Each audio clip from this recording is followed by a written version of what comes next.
जगतपति अनुरक्ति भक्ति सदैव तेरे चरण हो। क्षमा हो अपराध सब जय जय जयति जगदीश्वरा।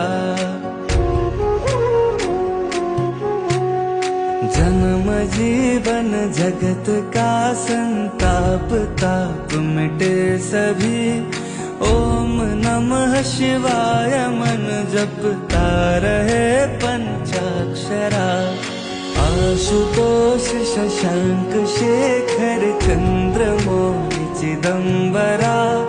कोटि कोटि प्रणाम शंभु कोटि नमन दिगंबरा।